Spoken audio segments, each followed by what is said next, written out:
Kmele Foster is joining us at the table. I think after the year that Americans have had, they're kind of asking Biden who?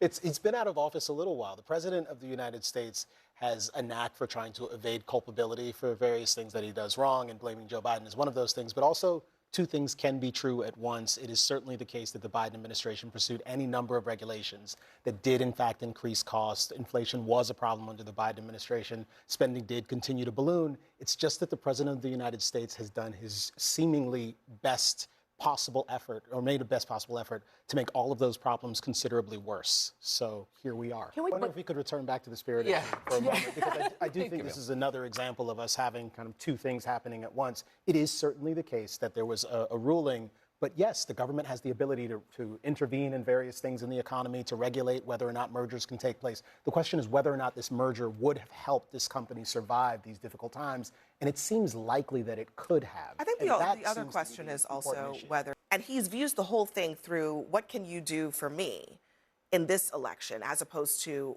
what's best for the system, what's best for the country. To the extent the states were going to make some sort of decision to do something sooner, that is their responsibility. It's their obligation. The president doesn't have any control of the situation here.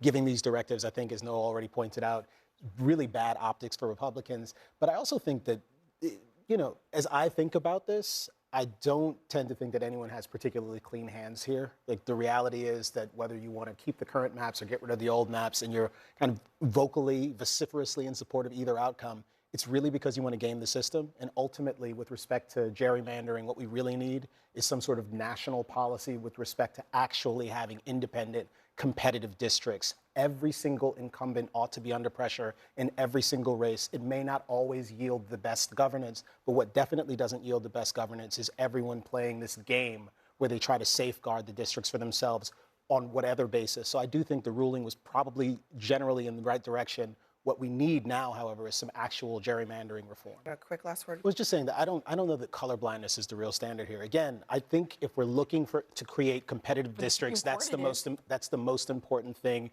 And vacating the sort of status quo, creating a circumstance wherein the law is not particularly interested in race, that actually seems like a very good outcome for me. The only question is, how do we get more competitive districts from where we are now?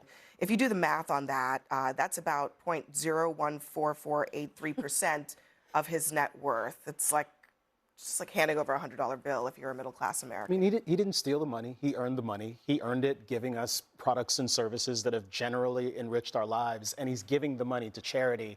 I find all of this kind of obnoxious. He didn't gut the Washington Post. He poured scores of dollars into the Washington Post. He preserved the institution longer than a lot of people, and revolutionized it in many respects. And now the opinion page takes a particular kind of orientation politically, as the New York Times does, as the Wall Street Journal does. But that is not offensive to me. You were okay with him conveniently putting his thumb on the editorial and his news gathering.